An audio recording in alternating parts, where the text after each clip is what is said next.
Welcome back, everybody, to the Beer Mile podcast. I'm sitting here with two people, actually, maybe three. The whole household is here. We got Will Leer in the house. For carpooling purposes, he's a person. He's a person. The dog is a person. We got the dog as well. We got Aisha in the back recovering from her knee surgery. Will, thanks for meeting up with me in Crested Butte to, talk about a lot of things. One specific big thing that's happening with Under Armour, but as well as just catching up with you. We've been wanting to have you on the podcast for a while now, and we're trying to make it happen in person this summer, and voila, it ended up happening. No better place in the world than Crested Butte. One beer, and we're both going to be pretty toasty after this.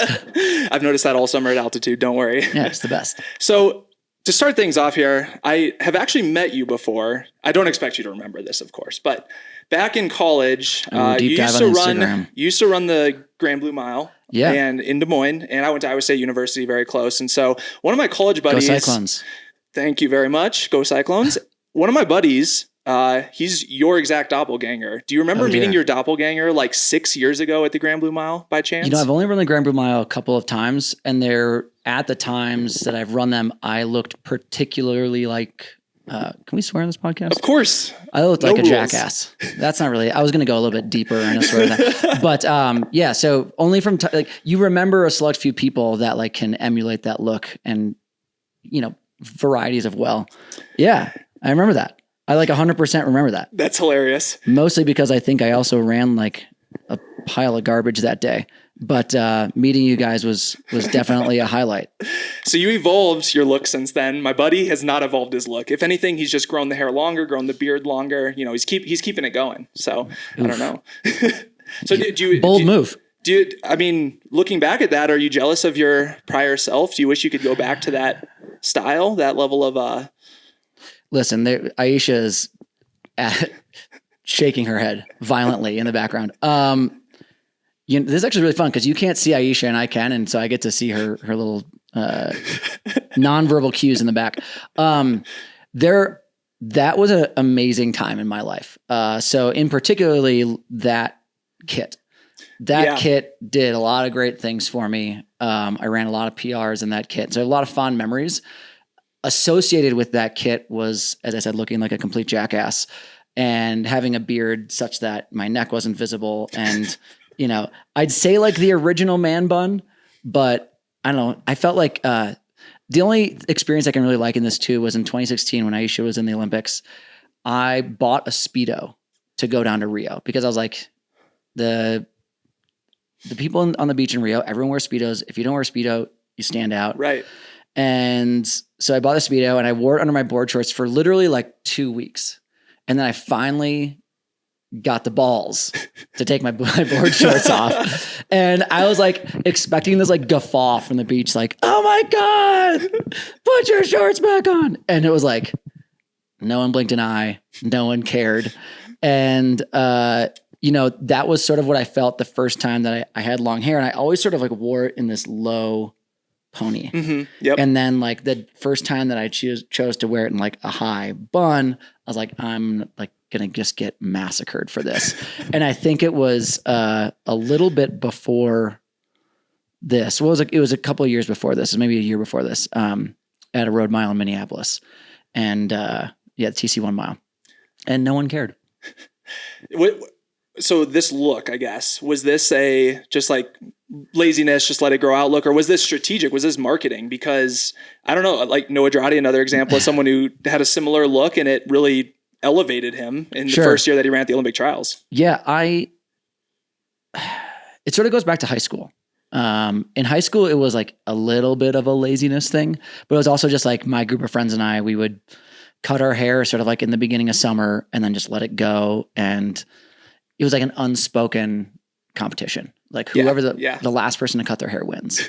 And so I don't know. It's also like mildly rebellious stage where you're like, you can't grow sideburns. And yet every high school boy has these like atrocious sideburns that you're like, I know that you're really proud of those, but you should really just shave them.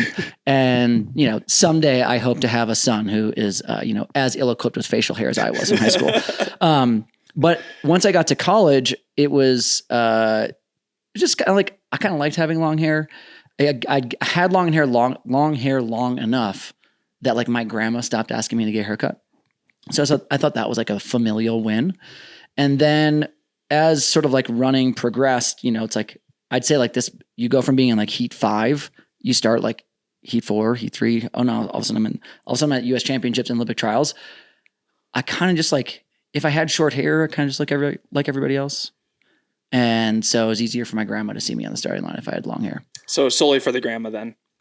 It had nothing to do with me. It was all about my grandma. I just wanted her to be able to pick, where, like maybe her eyesight's not so good. Where is, it's the guy with the long hair. Yeah, that's fine. I mean, growing up in Minnesota, like hockey hair, big thing. So I feel like it's just, it's part of your upbringing, right? Yeah.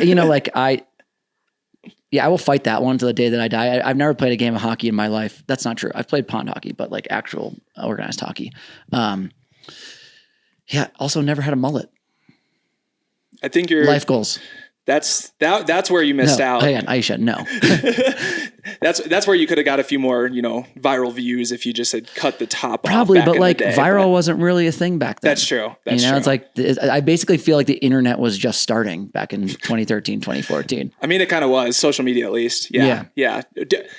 That's interesting. We actually talk about this with some of our guests on the kind of the business side of the sport, and where now it is so much, I don't know, but if more or equal amounts, like marketing, social media presence, that sort of thing, on top of just being fast. Whereas obviously like 20 years ago, being fast was really all that mattered. Yeah. What are your thoughts on that? And especially now you've been with a few different brands throughout your career, Nike, Brooks, Under Armour. How do you feel? Are we like in a doomsday period in the sport where it's like social media clout matters more than actual fast times? Or how do you see it being in the sport for so long? Whatever gets eyes on the television, or I guess people are using their social media to broadcast their results, broadcast themselves as athletes, to tell their own athlete story. I think that running media for the most part is extremely lazy. I think that no one does any deep dive into who the personalities are that aren't like, there's this thread, there's this story, someone is a mom, someone has a beauty brand or whatever. It's like these very sort of like, not that being a mom is surface level, but it's like you don't have to dig very deep to get to know somebody. Mm-hmm. And so how as athletes do you get the world to know who you are? Well, you have now all these social media outlets. I will also say that Under Armour, so I signed with Under Armour 3 years ago. It was the first contract that I ever signed that had social media requirements. Okay. And since then, every endorsement deal that I've come across my desk has had social media requirements.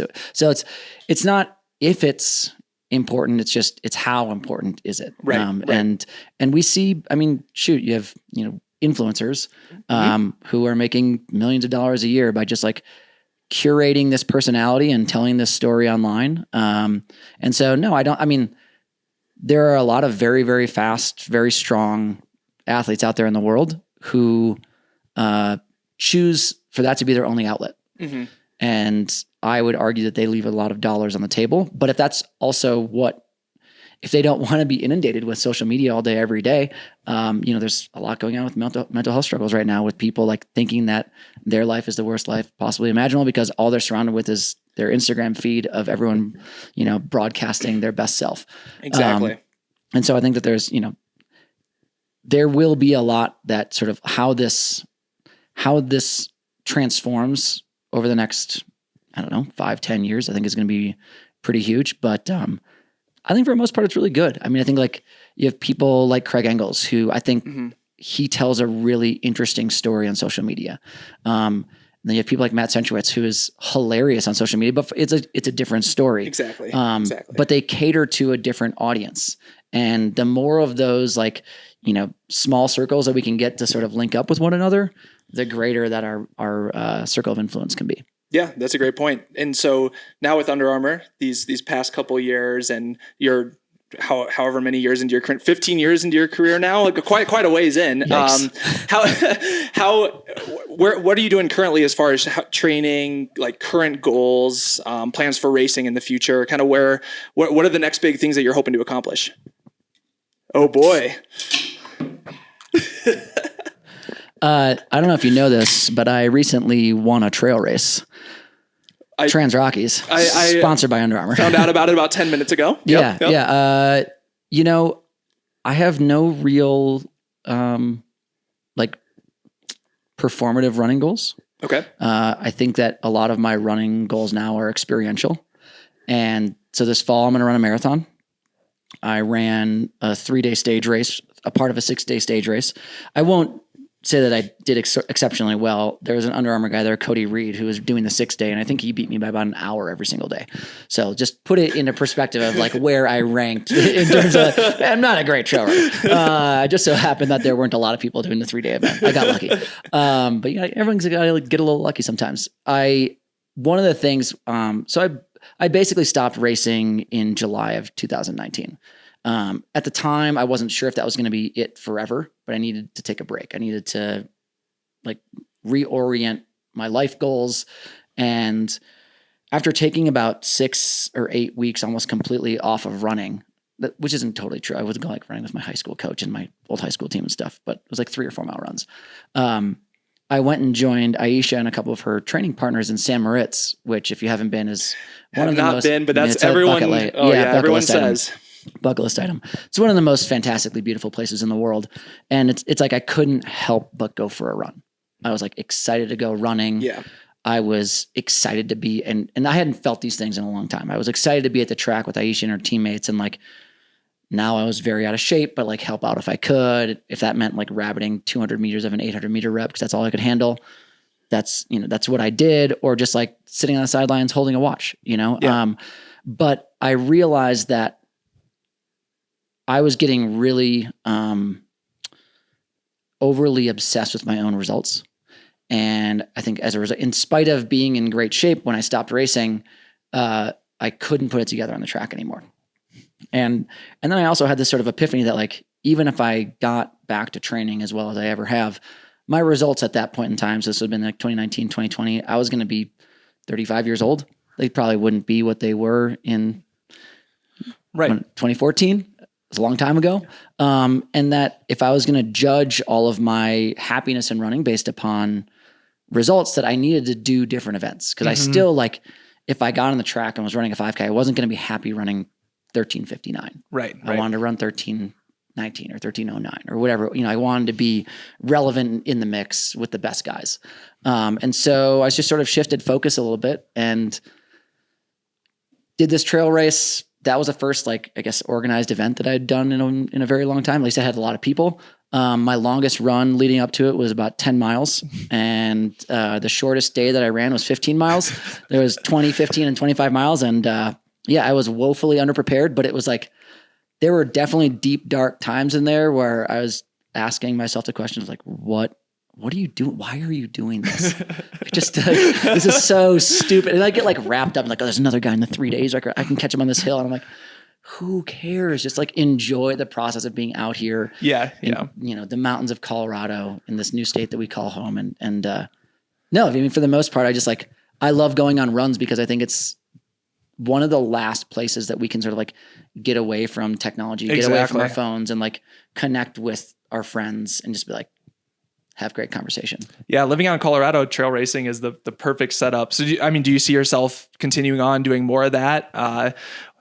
Or more jumping in for fun, I guess. If you're going to say that you're actually committing to doing it, you're going to have to start probably up in the long runs a little bit there and get some more time in the mountains. That's by not committing, I don't have to train any harder. There you go. Yeah. I've made the biggest commitment of my life was getting married. And, beyond that, I think my commitments will be pretty minor. I committed to doing this podcast. The rest of my day is pretty open. Big commitment. Hey, gotta please a sponsor somehow. Yeah, absolutely. Okay, so for Under Armour, then let's talk a little bit about part of the reason that we're here together. Yeah. The Under Armour All Out Mile. It's maybe I should let you tell the details, but I don't know. Maybe I'm even more knowledgeable on it. So I'll just try to dive in here. Yeah, go for it. The Under Armour All Out Mile is open now for registration, and it's a virtual event.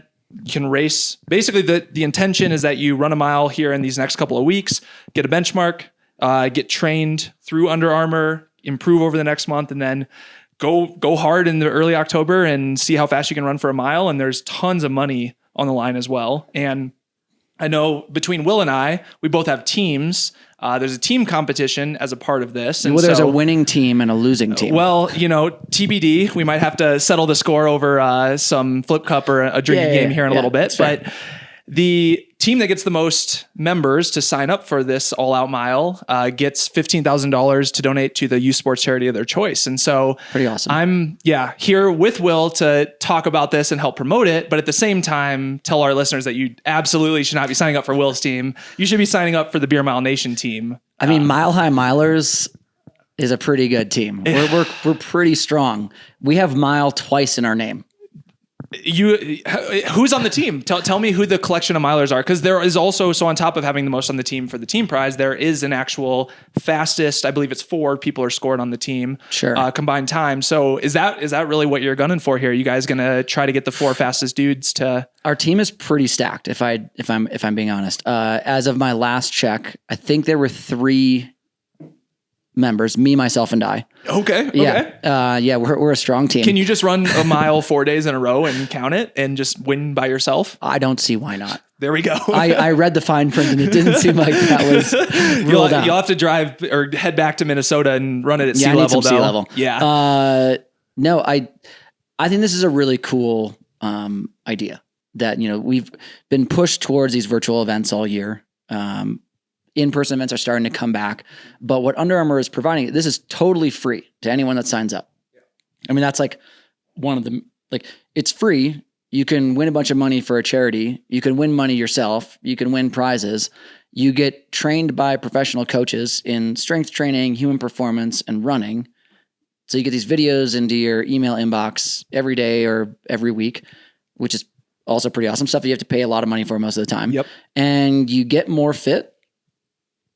I mean, I don't really see many downsides. 0. Yeah. And other than having to run a mile twice, because I'll be honest, the mile, it fucking hurts. It hurts a lot. But hey, the first one's a benchmark. So, I mean, don't dog it on your benchmark. If you're going to go run the all out mile, make sure that your benchmark is all out. You want to see how, even if you're at your least good fitness of your entire life, you're the most out of shape you've ever been. Invite some friends out to the track, because I promise you that even if you don't have a good time, your friends are going to have a blast watching you try. Absolutely. And we're going to have, at least in Chicago, I don't know about around the rest of the country and the rest of the world for that matter. Anyone can participate worldwide. I guess another important point to throw in there. But I think it's 7 different countries. Yeah. In Chicago, if anyone wants to come out, it's going to be, don't know the exact date yet, but the week of leading into Chicago Marathon in October, we're going to meet up at a track and do it together. So it'll actually be like a race, which will be perfect. And so anyone listening, come beat me and we'll have a good little race. We'll see how many Chicagoans can whoop my ass out there. Probably a lot. Probably quite a few. But you seem like you have your tactics a lot more strong than mine. I don't know. I'm going to lobby for some altitude adjustments. Okay. Well, how many seconds do you think you're going to need in order to take the win on this? Me? On this altitude adjustment. What are you looking for? Are you looking for like a 30 second? I'm more of like a spiritual leader of the group rather than an actual participant. I will be doing most of the workouts just so, for posterity's sake, when we improve it for the next iteration. But my miling days are mostly behind me. You think so? Only time will tell. I mean, you've been a miler all these years. I think you're always a miler. Once a miler, always a miler. I appreciate that. That's might be the biggest compliment anyone's ever given me. Really? Yeah. I don't think so. I think Aisha's like, no, I give him compliments every single day. We have different ideas on compliments. Those dishes are not clean enough. Those are clean, just not clean enough. It's one type of compliment. I'm kidding. So listeners, head to uaalloutmile.com, register here. If you don't have a Fit Rankings account, you have to sign up for one of those. It takes 10 seconds, completely free. Don't worry, they won't spam your email too much. They won't. I mean, I haven't got any spam yet. So me either. Good to go there. And then make sure you just click on the teams and you'll see our orange icon, Beer Mile Nation. Make sure you sign up there. Yeah, Mile High Milers, much better. I don't know. Maybe our logo is a picture of the Flatirons. It's beautiful. Maybe when I beat you in Flip Cup, you have to join my team. Oof, yikes. I don't know if that's allowed though. I can donate you 10 members. Okay, how about that? My 10 fastest members have to go to your team. Yeah, I think this is a really cool opportunity. More than anything, when Under Armour came to me with this idea, I thought that like the opportunity for anybody in the world to have access to a lot of the resources that we get as professional runners is pretty sweet. Yeah. You know, like you get to have these videos that are curated for exactly what you're doing. It's not these like general videos that you might see on YouTube or something that's like, no, these are videos that are absolutely designed to be like watched, and they coincide with the training. And, you know, week after week after week, it's a 4-week training program. I just think that it's really cool. And I think that the mile is a special event. I think it is often disregarded. Like Aisha can probably agree with me on this. When we talk to people and say, oh, what do you do? Oh, I'm a professional runner. Oh, do you run the marathon? No, I run the mile. They're like, just the mile? I'm like, I'm so sorry to disappoint you, you know? But the mile is really cool. There's there's a bunch of different fun workouts that you get to do. It's a wide variety. That's the beauty of the mile. It's like one of my first coach post-collegiately, Frank Gagliano, used to come to the track every day. Say, strength plus speed equals success. And I was like, cool. So we get to run fast. We get to run long and hard. And then we get to run fast miles. Like, this is the best. Yeah, I love this. And what have you, I guess, contributed to the coaching piece of it with Under Armour? What all do you do in collaboration with Under Armour, or are you solely an athlete? You're never solely an athlete. I'm going to leave that out there. I'm going to say, to find out exactly what I do with the All Out Mile, you got to subscribe. It's fair. Okay. Yeah. I definitely saw your picture on the website, so I'm assuming you're one of the big guys. Yeah, working on this thing. I may grace your inbox once a week with some, really, really mind-blowing insights into the mile. I might not. Only time you will gotta tell. sign up to you find gotta out. Sign up to find out. Yeah. I better be dropping at least 20 seconds off my mile time. If you don't, I'll be very disappointed. I probably will by default because I'm running like 10-minute pace out here. And so I think my benchmark mile is going to be pretty dang slow once I get back to sea level. And yeah, haven't run a rep. I don't even know. Haven't run a quarter under 70 seconds all summer. I probably will struggle a little bit. But strength plus speed equals success. I've got the strength. There you go. There we go. Just gotta work on the speed. Do much strides. All right. How about let's talk about this beer that you were so gracious to open up here for this interview. I've never had it before. In every single one of the Beer Mile podcasts, my co-host and I, we do a beer review, and we try to do a different beer every single episode. So this is perfect. Would you like to join me in reviewing this beer as part of the show? I would love that. Okay. Yeah. If I'm being perfectly honest, I don't think the review needs to go much deeper than just like acknowledging how fantastic the can is.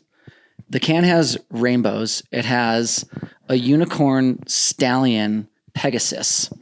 8% of all revenue goes back to local charities. And it's not brewed in Montana anymore, but it was born in Montana. And Montana is a great place. The can is blue. They call their beer a cold snack. I mean, what's not to love? Regardless of what's in the can, it's my favorite beer. The cold snack is an excellent name, often referring to PBRs as PBR snacks. So it's just the natural brother or sister beer to the good old PBR. Yeah. Yeah. It's, one of our Aisha's and my favorite Instagram follows is Middle Class Fancy. Okay.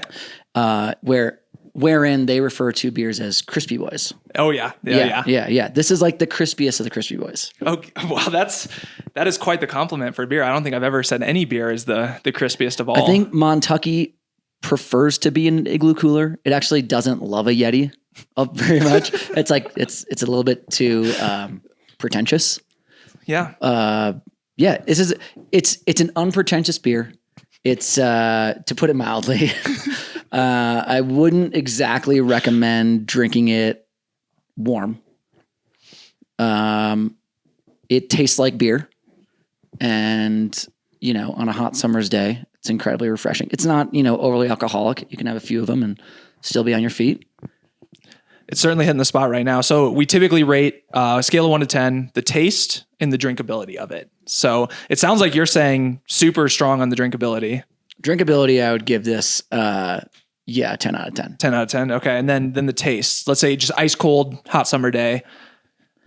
Ice cold, hot summer day. I mean, like, again, for what I'm looking for, it's like a 10 out of 10. You know, this isn't like, I'm not going to pair this with, I'm not going to be like a beer sommelier and try and pair this with a meal.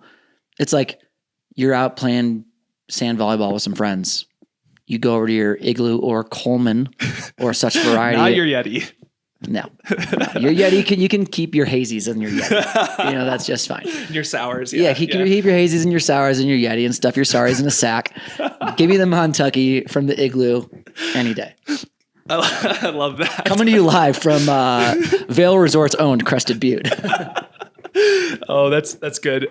So would you call yourself a big beer guy in general? I mean, you live in Colorado now, so I feel like you kind of have to be at least somewhat of a beer guy. I enjoy beer. Yeah. I've brewed beer. I enjoy drinking it. I don't know much else there is to say about beer. Would you say that this is your go-to style of beer, just like a light lager, or? Absolutely not. Okay. No. So you're more like a hazy, I'm more pull my hazy hazies out of the guy. Yeti kind of guy. But I figured that's where this was going. yeah, but I'll timestamp this. It's precisely 4:00 on a Wednesday. 4:00 on a Wednesday. Cold snack from the fridge or from your Igloo or Coleman cooler. Preferably that was passed down from generation to generation. So what was the beer that you were drinking with Nick Symmonds at Nationals? I've heard this story before of you and Nick throwing down at Nationals against each other and then having some beers in the stands potentially, allegedly. We were in the grassy knoll. Okay. Yeah. So what was the beer of choice that day? Because Grandma was in the stands. That's a really good question. I might have to phone a friend with Nick on this one. I was a junior in college. It's probably like whatever the cheapest, crappiest beer was. Just a rack of something. Yeah. We brought that. If you remember, a lot of NCAAs, they give you a commemorative bag. And we filled those commemorative bags with, we didn't call them Crispy Boys at the time, but with some, it's probably like Busch or Keystone Light, some such varietal. Yeah. Really, creme de la creme beer. But yeah, we smuggled these beers in our NCAA backpacks, and it was while one of my teammates was running the 5K. So we had to make a quick run to the store. And when we came back, we were enjoying these beers, and pretty much immediately there was a large crowd around us, and we realized that we had underbought, but we were, sharing is caring. And so until the beer was gone, everyone around us was happy. You were onto something there. Yeah. Nick Symmonds, actually the very first guest of the Beer Mile podcast. And, doesn't surprise me. Well, honestly, I wish it would have been like Corey Bellamore or something.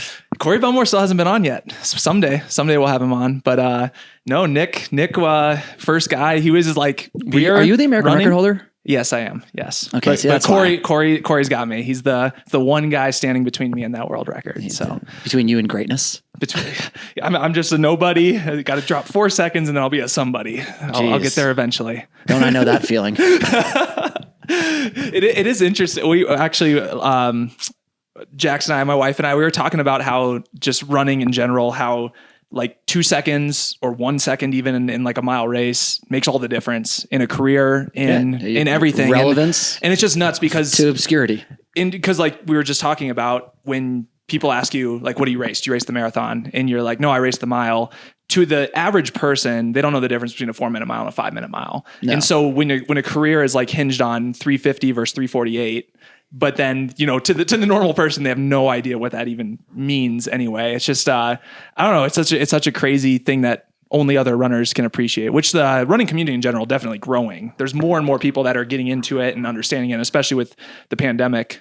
The number of people that have started running in the last year is, I think it was like something like 10 or 15 million. It's nuts. It's nuts. All the running stores in Chicago sold more shoes than ever, when they were closed for the pandemic because everyone was coming to pick up shoes, which is an awesome thing. It's an excellent thing. But it just made me think of that, how just a couple seconds makes all the difference. Yeah. And that like a 3:59 mile to the layperson is as impressive as a 3:46. It doesn't matter. Mm-hmm. You started with a 3, everyone's like, they don't hear the rest of it. Yeah, sub 4. And every time, I can't run a lap that fast. Every single time. Okay, well, you should probably run more. Yeah, or I can't even chug one beer that fast. That's the one that I always get. So I can't. I can't chug one beer as fast as you can do your fourth. Have you ever done a beer mile? I have. I'm abysmal. But I have a little bit of a qualifier on that. So at Pomona, when I was there. Apparently, I've recently learned that Apparently, sometimes I don't watch I don't watch the Beer Mile podcast. because I'm a kid, and apparently Grandpa just gives me the remote after we watch the Powerball. Love that video. apparently I've never before. I've never done a beer mile before. So there is an infamous story at Pomona College of a legend named John H. Armstrong, and that he came out. I think they still ran the 5K on night one of our conference championships and the 1500 on day two. And he goes out and wins the 5K. And that night he goes with my coach to the local pizzeria and he eats an entire pepperoni and garlic pizza and drinks a pitcher of beer and comes back the next morning and wins the 1500. And so from his heroics, the John H. Armstrong Memorial Beer Mile was born. Probably 20 years after he graduated from college. Now, the John H. Armstrong Memorial Beer Mile, the first category is like just getting this thing done. And we started to invite all of the teams in our conference. And so for a while, it'd be like one guy would come or maybe one girl.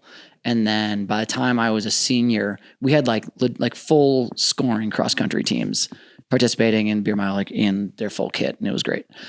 We got more spectators for the Beer Mile than we would get for our football games. Yeah. Also fun. That's saying something. Yeah. It's the best. So running the Beer Mile, it's hard enough as it is. We made it harder by the goal of our fall season was to try and pin down the most disgusting beer that had never been used for a Beer Mile before. I think it was my junior year or my senior year. I distinctly remember this beer called Cerveza Caguama, affectionately known to us as Turtle Piss, which one of my teammates went and I think he bought, something like 300 or 400 beers. Excuse me. Put them in the trunk of his black Volkswagen, wherein they sat for a week. They only came out for the Beer Mile. Oh God. And so these are hot Turtle Piss. And you cracked it open. Well, actually, it's funny. Another beer we had was Durango, which like now that I'm in Colorado, I was like, oh, Durango. And every time someone said Durango, I'm like, like you crack it and like the general olfactory sense that you got from like all of these Turtle Piss beers opening up it just smelled like puke. And then you tasted it and it tasted like puke. And somehow people were able to shove these things down their throat. Yeah.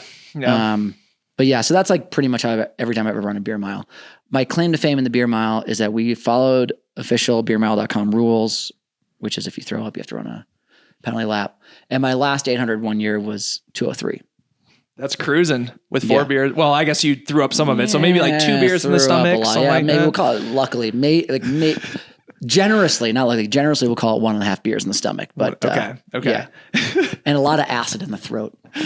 Well, man, you might have to give it another go then with not Turtle Piss. Better conditions, Someday. Have a little fun with it. Yeah. We it was always cans. There's no monkeying with the cans, no squeezing the can, no funny stuff. But I've watched. I mean, honestly, you might have to. We'll go offline. You can tell me some of your secrets. Okay. What it takes. I think I've already told everyone out there the secrets. There really aren't many. Just get better at chugging and then be able to do it when you're out of breath every lap. That's pretty much it, And then don't throw up. That's the other one too. So there's the secrets. That easy. The Under Armour All Out Beer Mile coming to you next year. Hey, actually, you know what? That'll actually be perfect timing. Maybe that week I will do a mile and a Beer Mile as part of the Under Armour event. What do you think you can run faster in? Well, I mean, I definitely. Oh, well. So actually, my mile PR I've run faster splits for a mile within a Beer Mile than I actually have in an outright mile. My outright mile PR is a little weak for sure, but I've run faster with the Heard beers. that 100 times. Yeah. Well, you've got me by like, what is it? 20 seconds. So, you've got a ways on me, but I don't know. I think I could PR in both, and maybe the Beer Mile, I could get a little bit more legendary status than the All Out Mile. I can probably PR in the Beer Mile. I definitely cannot PR in the mile. Unless I'm running down Lick Skillet in that Hoka downhill running shoe. Yeah, wait, is there an elevation change rule for this All Out Mile or no? Can we run Yeah, downhill courses? Don't be a loser. No, that's true. Don't cheat. Don't cheat. Yeah, yeah. Run on a track like a normal hey guys, person. you know what? This is a free thing to join. Try to cheat it somehow. Yeah. Don't go do that. I did one of those pandemic contests and definitely saw some people. Like I asked people to submit me their like GPS file or link their Strava thing to me, and there were definitely some things where I was like, yeah, sure, trying to get the edge. Yeah, whatever, man. I'll send you a pair of shoes. I don't care. Yeah. Well, for our Under Armour All Out Mile team, we're just going for the most people. That's what our claim to fame is. Good. We're not Yeah. we're not trying to get out here and run the mile faster than everybody else. So honestly, probably a lot of our people will do it as a beer mile. I would imagine they'll just say, hey, whatever, all out mile, beer mile. I think you should do one and then the other. Okay. I think I would have to do the beer mile. Oh no, I would not want to run a mile with another mile. Cause the thing about the beer mile is the beers don't really hit you while you're doing it. No. It's like right afterwards. Well, if you're me, they come up anyways. So. Maybe that would be the, no, cause I gotta try to run fast. So I was going to say, maybe that's the play is to just, to get it out afterwards and then go for the all out mile. But jog for 20 I don't minutes. want to be, weaving all over the track for the all out mile afterwards. So we'll have to Seems dangerous. curb that. Yeah. Yeah. Talking more about the D3 glory days here. So for our listeners who, we got some younger listeners for sure. We got a lot of college guys listening to this podcast. So Will Leer, way back in the day, going pro along Nick Symmonds as well, out of D3. So tell the people a little bit about what that was like. So I think we actually have a lot of listeners too, who like run club, D1 club. So they're not, on the D1 team, they're not run D3 even, but they're on the club team. That's what I did myself. And so you have a lot of people who are just continuing to run for the fun of it, not really expecting to go pro, but it's really that, I think it's similar cultures to some extent to D3 where it's like, as I said, it sounds just like D3. You're having fun with it. You're still like super serious. You're going to practice every day. You're training hard, but you're having fun after the race. You're not, it's not like, oh man, like, I'm putting all my eggs in this pro running basket. Like screw school, I'm going all in on this. It's like it's a very balanced lifestyle, I would say. So I think it's very similar to D3. So what was that like to get to the point in D3 where you're like, holy cow, like I actually have a shot at being a pro runner, coming out of, competing on the D3 scale? Yeah. It was a long time ago. So you're gonna have to give my brain a quick second. There's not a lot of oxygen up here. What was it like? My experience in Division III running was like a bit of a roller coaster. Chose to go D3 for precisely those reasons that you listed, that like having a social life in college, being academically inclined, but also still wanting to participate in intercollegiate athletics. If people still call it that anymore, was like, I tried to find a place that I could do all three. It also didn't hurt that Pomona College was in Southern California and I grew up in Minnesota and great weather. Winter. Yeah, it was the best. I found when I visited Pomona that sort of like the team was full of like-minded people in that, like when they were at practice, it was taken very seriously. That like, you were here, like if you came to practice and you just dicked around, like people would the coach wouldn't get on your case. Your teammates would get on your case. Like, hey man, if you're here to just joke off and like slow everybody else down and like, you're not going to try, like don't come to practice tomorrow. Like, yeah. Cause there's still a club team at Pomona and you can go run with the club runners all you want. But like, we're actually here because regardless of if you were, trying to break 30 minutes for 10K or break 30 minutes for 8K cross, the team was there to celebrate your accomplishment. And I think that was something that was very important for me because in high school, I was good, but I wasn't great. I had a couple of D1 offers, but they came late in my senior year. And by that time I'd already sort of decided where I wanted to go. Yeah. And I upon reflection, I know that I wouldn't have been successful immediately in a D1 program. And not that I wouldn't have been successful immediately, I wouldn't have enjoyed going in and having like a bunch of athletes who are like there to put me in my place. It was nice because at D3, I got to sort of like, I've been using this term a lot. I was on my own personal journey and I say that a bit facetiously, but like, I really got to take my time. There's no real expectations. The expectations that you show up at practice, like if you have lab or something you can't be, that's like the only reason that people were ever allowed to miss practice. They're deathly ill or they were at lab because lab was the only thing that ever got in the way of practice at 4:15 in the afternoon. But you came to practice, you worked hard. And then at races, you raced hard. And wherever that landed you, like you could hold your head high at the end of the day. Yeah. Yeah. And the team was there to support you. My coach was a very like old school guy. You get a lot of, like heavy handed pats on the back. And also if you were joking off at practice or like you didn't show up, he'd say, I get paid the same if you're here or not. So your success has nothing to do with how much I'm compensated, which is like a complete different experience than I've heard from a lot of my friends who are at D1 schools where they're, just trying to like squeeze results out of athletes. And as a result of that, I sort of got to like ride these waves of like success and failure, without necessarily feeling like my scholarship was on the line or, my teammates were going to disown me because we didn't win a conference. We wanted to win conference championships, but like they want you to be happy more than that. Yeah. And by the time I was a junior, I remember probably my most disappointing race in college was my junior year cross country.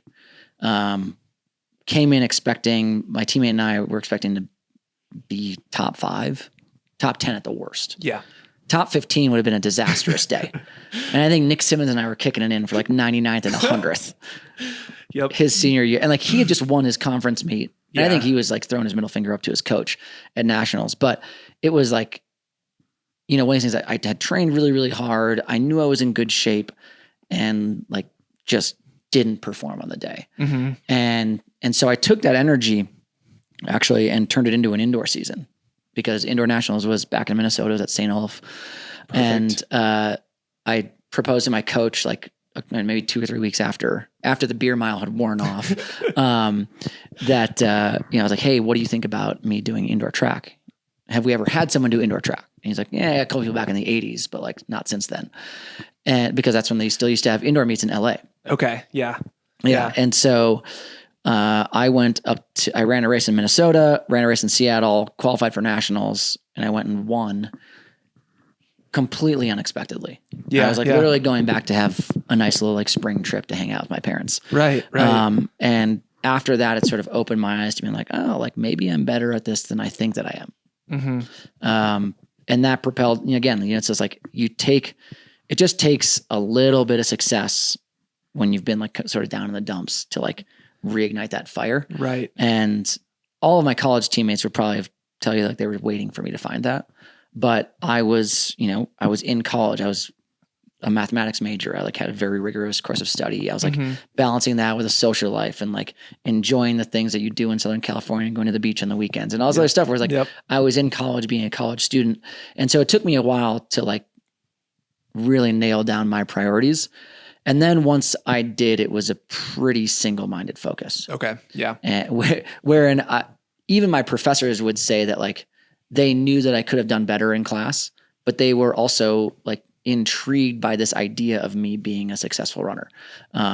Because I would just come to them and say like, oh yeah, I have like this big meetup at Stanford. And they would transpose that in their brain to being like, it's a big conference that he's going to and like presenting this research. And so again, it was like, I tried my best in class, and like in school, but it was always with like running sort of the second half of my senior year became my focus. Got it. Yeah. Okay. Yeah. And I was lucky to be at a school where like,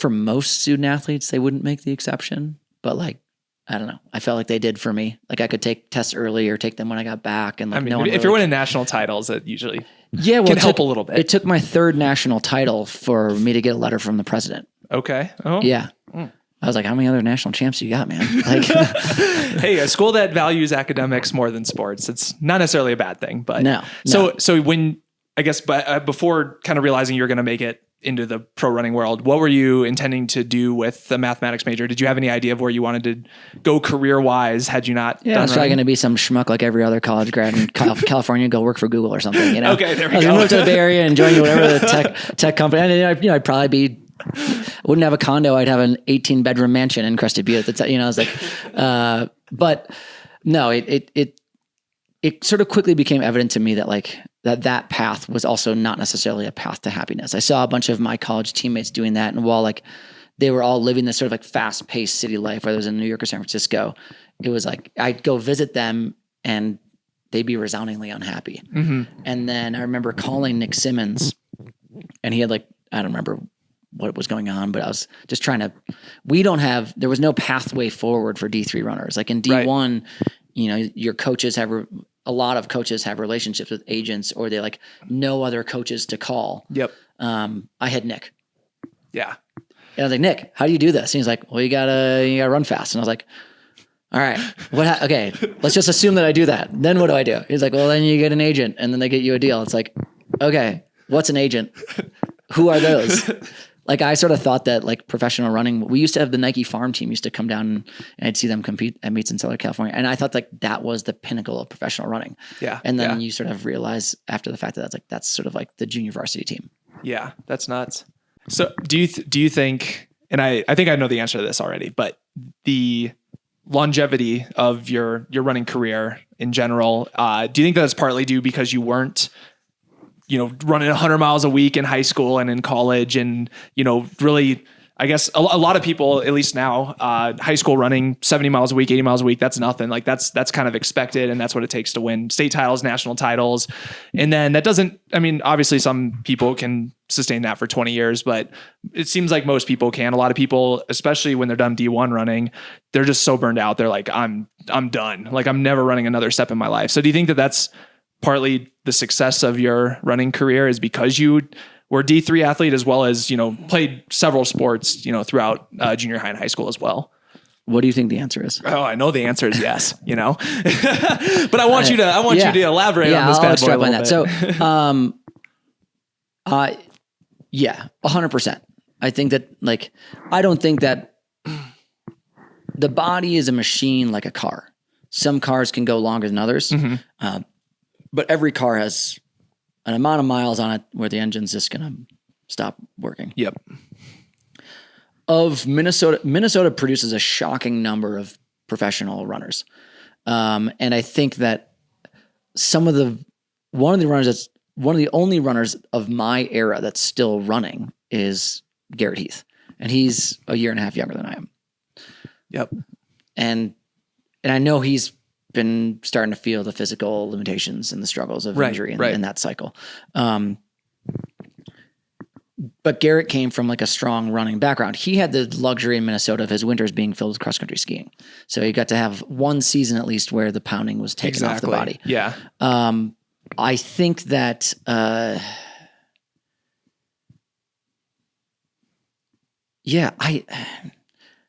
I don't know. It's really hard to say right now. And it's hard for me to give it like, when I was your age, I only ran 50 miles. And it's like, I remember having to call my high school coach a few years ago and be like, hey, how many miles a week did I run?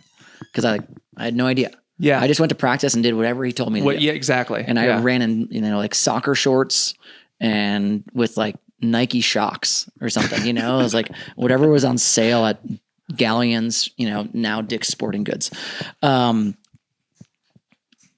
It's really, really tricky now because you have these college is so expensive. College scholarships are being offered based on descending order lists. And so if you could be a state champion and no one will ever know who you are because you're not one of the top 50 ranked performers in whatever your event is. Yep. And I think that's, again, I think it's a bit laziness on behalf of coaches, but I also know that friends of mine that coach D1, they say that most hours of their day are taken up recruiting. And so it's like, okay, if there's a way to streamline this process such that you can actually focus on the athletes that you have and put more time and energy there, it's really, really tricky. Aisha and I did a bit of volunteer coaching at a local high school, Silver Creek High School, when we first moved out to Boulder. And the obsession with time was something unlike I'd ever seen before. And this is like coming from D3 where it was like to qualify for nationals, you didn't go through a regional. All you had to do was run a time. Yeah. And so it's like, we should have been time obsessed in D3, but like I was never time obsessed. All I worried about was like, I'm going to run the time that gets me to nationals. And then I'll like really turn it on when I get there. Yeah. So it's hard to say, right? It's like, if you have the luxury of getting the eye of a college coach when you're a 3 or a 4 or a 5 sport athlete in high school and you also run some decent times, like you probably have a shot at an incredibly successful college and professional career. Yep, absolutely. Hobbs Kessler, he's a climber. Yeah. But he's also just run 334. You know, it's like he has a wealth of sporting background. Very little of it is in running. Yeah. I mean, like I think athletes like that it's why he's getting plucked by Adidas right now because they see that that's a unique, the 100-mile-a-week athletes, they're going to go to college and they're probably going to peter out. Yeah, Those guys that run that much in high school. Exactly. Or you guy that runs a 405 mile his sophomore year, and by the time he's a senior, he's a 402 miler. You're like, well, that's what you're getting then. You're getting a 402 miler. Yeah. Guy might run 359, but he's not going to run 350 like Cole Hawker. Exactly. You know, and I know Cole Hawker was a damn good runner in high school, but like, did anyone see that progression? Probably not. I mean, that could be an extreme example.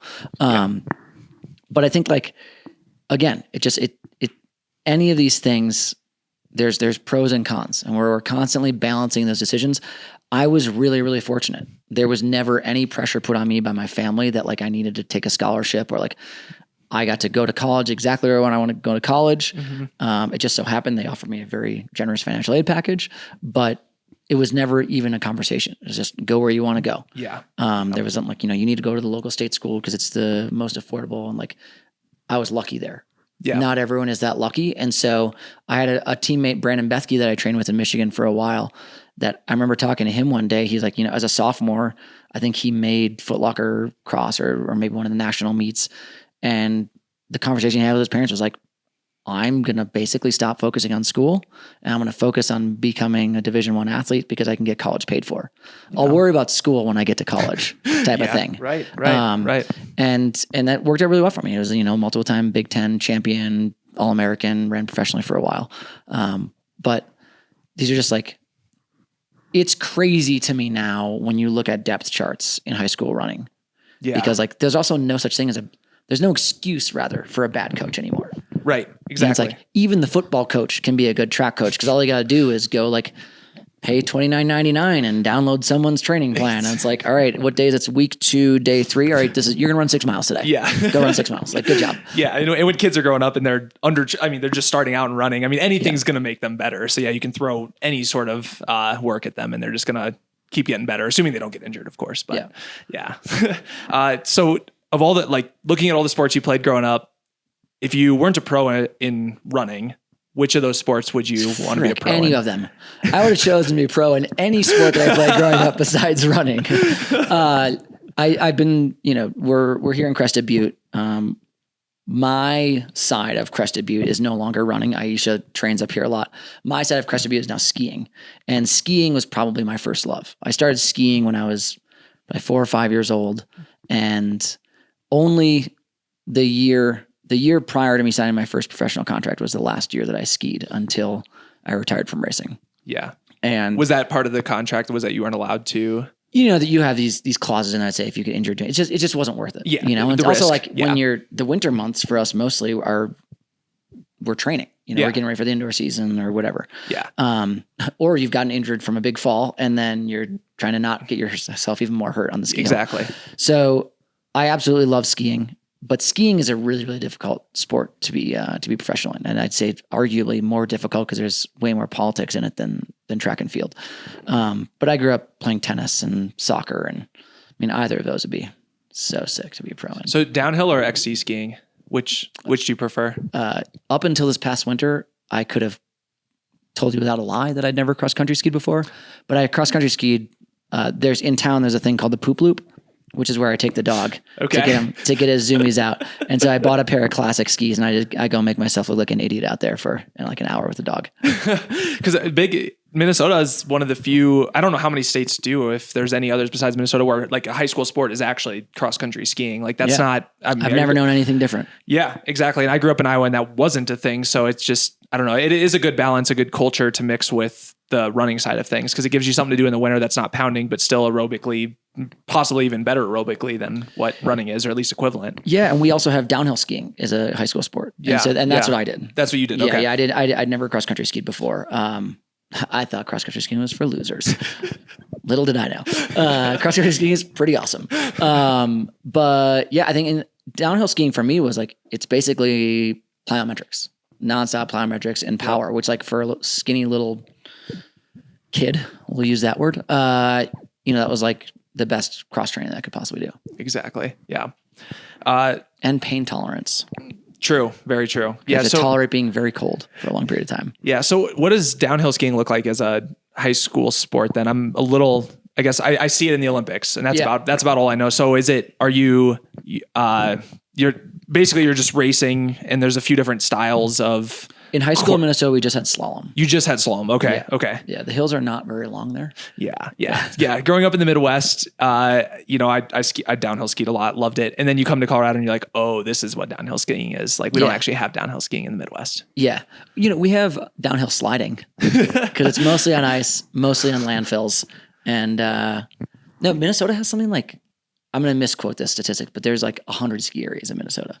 And so I grew up doing like a junior race program where we would, I don't know how my parents tolerated this, but you're driving, like hours and hours and hours every weekend to go to like the middle of absolute nowhere to freeze your absolute butt off to watch your kid like ski for 20 seconds.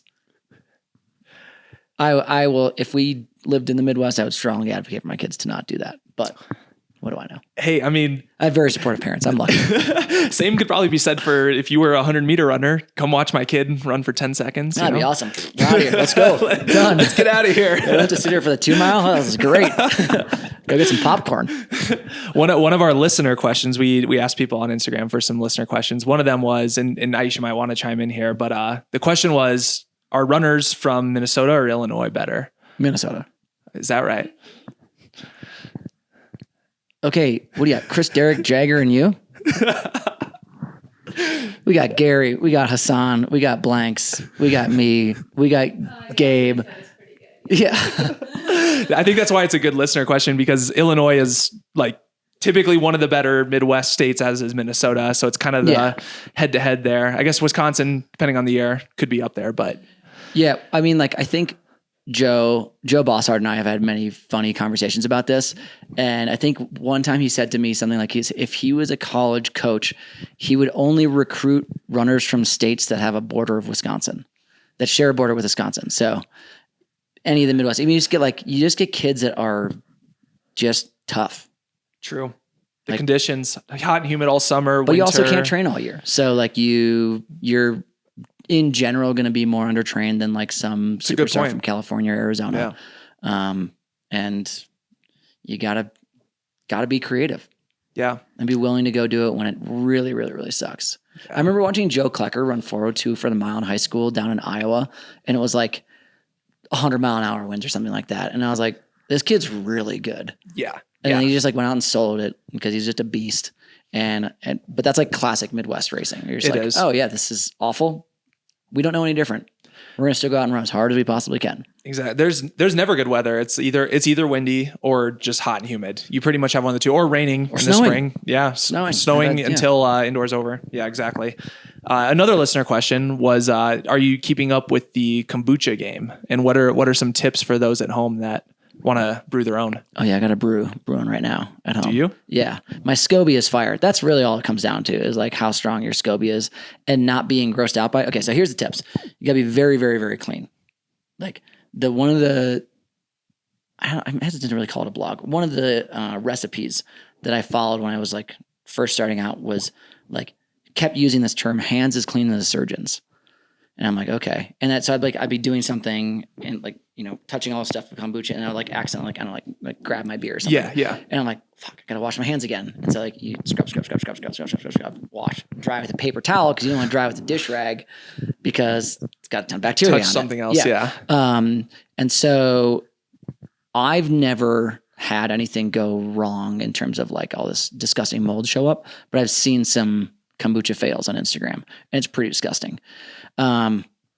Patience. I will also say that recently we've had a couple kombucha fails where I don't know what it was that I put in these bottles, because when you do kombucha, you bottle ferment, or you ferment and then you bottle carbonate. Yeah. And so you add like these priming sugars to let all the yeast and stuff make the carbonation, kind of like bottle fermenting beer. And the last 2 bottles that I've opened have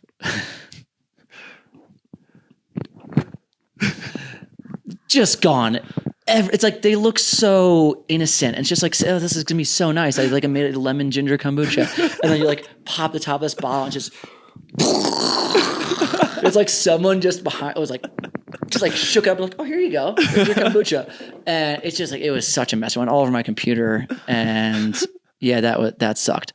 But the beauty of kombucha, like especially when you get all these little bottles, is like, unlike beer, when you brew your beer, the beer's coming out, it's all the same beer. Yeah. Kombucha, it's like you have this base palette that you get to work with, which is whatever type of tea you've fermented. So black, green, white, whatever. I've used almost exclusively black. And then your flavorings, you can differently flavor every single bottle. Right. And I think that's probably the most fun part. So is this solely your activity, or is Aisha involved in this as well? She wants nothing to do with the SCOBY. Nothing. She doesn't like to look at it. Okay. I actually had to hide it in a pantry. I look at it, I'm like, It does that's look pretty so gross. cool. I love it. But she also can't look at needles or blood or whatever. Oh God, I'm similar there. She's a nurse. She Oh. does that all day. I don't like getting shot. Well, actually, I don't mind getting shots, but seeing someone else get a shot, that bothers me. I don't know can't why. watch a needle go in, but I can, once it's in, I can look at it. You're cool with that. I'm like, that's pretty neat. And I try and like, when I get blood tests, I try and like squeeze it. I'm like, come on. Yeah. You're killing me right now. Yeah. You're killing me. I'm gonna pass out. Yeah. But no, kombucha. Yeah. It's fun. It's also like way easier than beer. Yeah. You just make sweet tea, pour it in with your SCOBY. 10 days later, put it in a bottle, put some flavorings in it. Arguably, maybe a little healthier too. Maybe. I agree to disagree. I guess depends on what you're measuring as healthiness. A macro brew? Happiness. Yeah. I mean, like, I can be very happy drinking. I've watched Aisha get drunk off drinking kombucha before up here. She's like, I can't drive. And I was like 0.05% alcohol. She's like, I don't know what it was, but I'm feeling tipsy. And I'm like, it's a lemon basil kombucha. Like, you're fine. Like, snap out of it. I guess I'm driving. Getting wild. Yeah. Yeah. Another listener question was, what was your most memorable or favorite race that you ever ran? I've had that question many times before because I've run a lot of races. And I've still never really been able to pin one down. There's a handful, and I'll go through a couple of them. The 2008 Olympic trials, top three. Yeah, I'll give top three. All right. So 2008 Olympic trials was very, very special. I moved to Eugene in August of 2007 to join the Oregon Track Club. As I said, had no idea. Followed Nick Symmonds. Yep. Do as he did. Seemed to work out okay. So moved to Eugene, and like there was this sign when we came over the Coburg Bridge that was like the Eye of Sauron, and it had the countdown to the trials. And so like we were training in Hayward Field, which was insane to me. You're running a Priest Trail every day, which was a little bit of I wasn't much of like a D3 runner nerd, but like it sort of forced me into becoming one. Yeah. It was my first year ever training like a professional, being around athletes that like legitimately pushed me every single day. And so like, and the first Olympic trials in Eugene since 1972. And it was like, all these things made like a really, really special, it was like a track meet unlike we'd ever had in America before. Right. And so that was really, really, really cool. And I got fourth that year, which sort of like propelled me on this journey of professional track and field. Yeah. I didn't have a contract before that. After that, I did. Yep. And my parents came out. I think there was like 17 of my college teammates came out. It was just super, super fun. Like the night after the 1500 final was like, and I don't remember most of it, but I remember it was a great time. We had an absolute blast. And it was hilarious. I had no business finishing where I did, but I guess hindsight would say, sure you did. That's usually how the best races happen, though. It's almost when you least expect it. You just go in with no expectations, see what happens, and that's kind of when it works out. As Molly Seidel said, you just get in the mix. Put your nose somewhere you don't have any business being, and like see what happens. Exactly. She wins an Olympic medal. I got fourth of trials. Missed the team. There you go. Cheers, Molly. Cheers to that. The two others, I mean, they're pretty easy to pin down. I think winning the Milrose Games was probably one of the more fun. Again, had no real expectation. It was actually funny. So Willis and I were training partners for many, many years. And that year in particular was one of the first years that we called each other training partners via correspondence. We were like Zoom training partners. And I knew how fit he was because we talked to each other every day after every workout. And every workout that he did was like orders of magnitude better than any workout that I did. I was like, shit, Willis, you're so fit, man. I was like pumping him up before the middle of those games. Like, man, you're going to smoke. Like, you haven't won this thing yet. You're going to smoke this. You got it. Oh my God. You're going to run so stinking fast. Yeah. And then, and then I beat him. Sorry. But it was really special that my dad came out with me. He was fighting cancer at the time. And my family has a long history in New York City. And so like winning, the most famous mile race in America with all that history. Yeah. I would have loved to have done it in the Garden, but the Armory's pretty freaking special. For sure. And then this one isn't necessarily top 3, but it's definitely top 5, was my PR mile in Dublin, Ireland. Yeah. At the Morton Games. It was actually funny because, again, Aisha and I had been dating for a couple of years at this point, and the meet director put us in the same hotel room. And so we're sort of like bouncing pre-race nerves off of each other and like getting a little bit too nervous. But one of the things that like brought my confidence up was her mile race was, I think it was like 50 minutes before mine, and she ran 4:28 or 4:26. Okay. Right in the middle. Sorry. So sorry. It's 4:27 for the listener that couldn't hear that in the background. But got third and like ran this extra, and I would stop my warm up to like cheer her on during her race. And I was like so pumped up by watching her run that sort of like took all my nerves away for my race. It's like, oh, it's going to go out and run well. It's gonna be great. We're gonna go out, like drink a bunch of Guinness tonight. It's gonna be super fun. It's gonna be awesome. Heck yeah. And, I'd done this race a number of times before, but a lot of the history wasn't really, put on me until afterwards. So I ended up winning that day in 3:51. I broke Steve Scott's meet record. I tied Steve Scott for a number of wins at the Morton Mile. Granted, I might say that the fields that he was competing against back in the 80s were a little bit more competitive than some of the fields I had to race against, but that year was pretty dang good. I think we went like 3:51, 3:52, 3:52 or 3:53. And like, yeah, it was pretty top heavy there. But that was really special. And it was a meet it was also special to me because it was, when I first started doing it, the first year I did it was 2008. It was tiny. There's very few people in the stands. Yeah. And in 2014, it's like stands are packed. The meet directors are now friends of mine. Yeah. We've had this like long standing relationship, and it was like, one of the more comfortable places for me to go race on the professional tour in Europe. And they just treated us really well. They were super grateful to have us out. And yeah, so to like be able to go there and perform well makes it all really special. For sure. So the follow-up then to that, what is the best post-race party you've ever been at? And you can't say the first race that was your favorite here, that post-race party. Yeah. That's a good question. There have been some really good ones. Fifth Avenue Mile. Fifth Avenue Mile karaoke is pretty epic. Another one that we started, first Fifth Avenue Mile I ever did was 2008. And I think Nick Symmonds, Nick Willis, strange because he doesn't drink, but loves to party, loves to be out and have fun. He had just gotten married that year to his wife, Sierra. They took us to this like sit down dinner after the race, and it's like every athlete's last race. And we were sitting there like eating pizza, like, is this thing almost over? We're in New York City. Let's go party. Yeah. And so like Nick Symmonds and I just start ordering, like our table was about this long and had 20 people at it. And we just started like bringing in like 100 beers at a time. And all the athletes, and Mary Wittenberg, who at the time was the president of NYR, just starts coming over and like puts like a stern hand on both Nick's and my shoulders. Like, what are you guys doing over here? And we're like, Mary, season's over. It's a party. And sort of like turned this light bulb on in their heads. Sort of from that year on, they held the post race at a brewery. Okay. Yeah, no more sit down dinners. But she's like, and I think that's it for drinks for tonight for this tab. If you guys want more drinks, you can buy them yourselves. And we got the group together to go out and do karaoke. And again, it started this a tradition of getting people a little loose, chuck a microphone in their hand.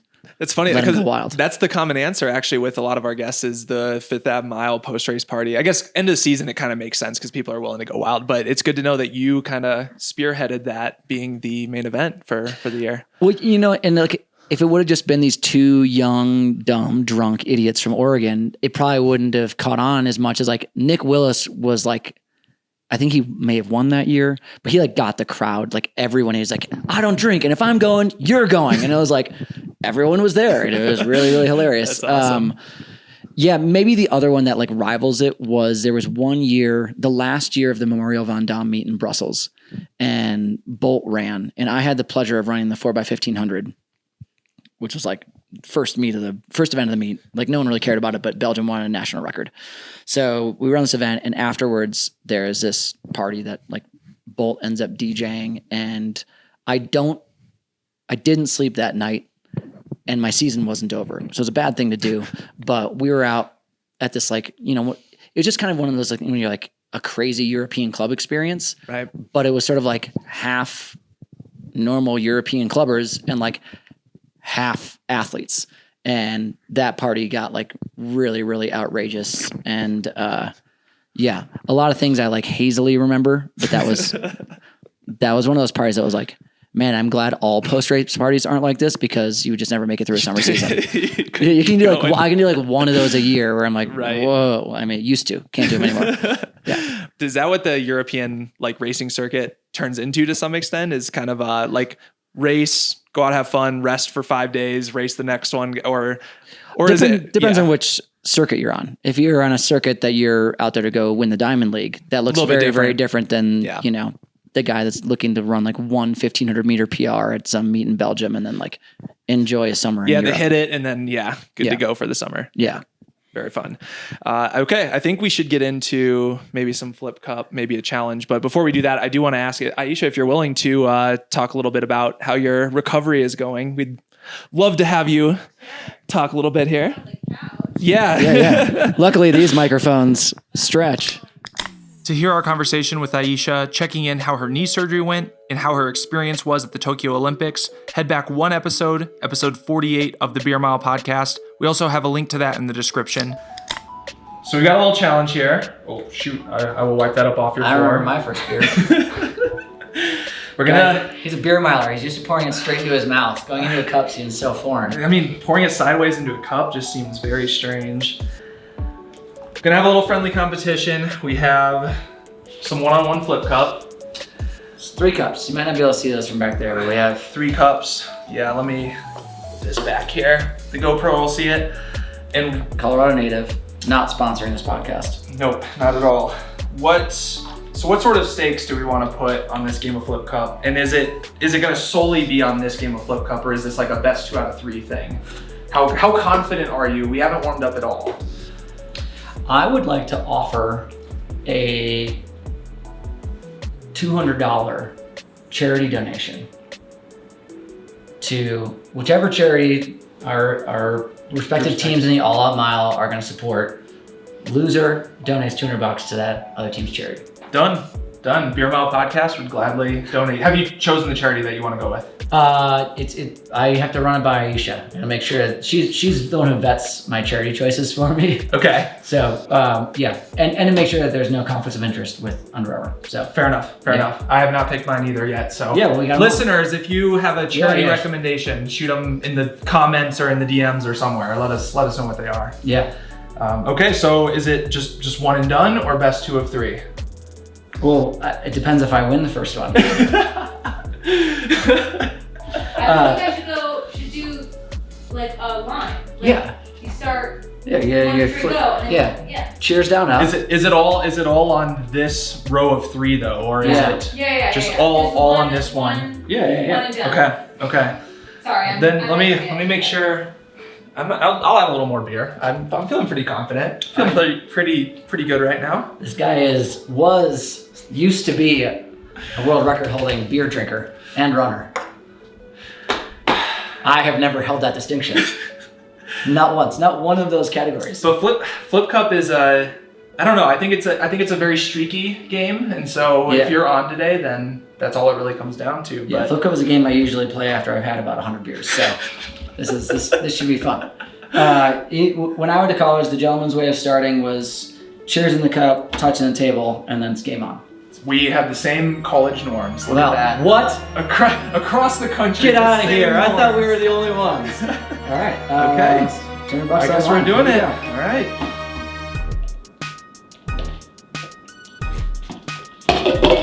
Ooh, that was a cheap one. Oh boy. Oh no.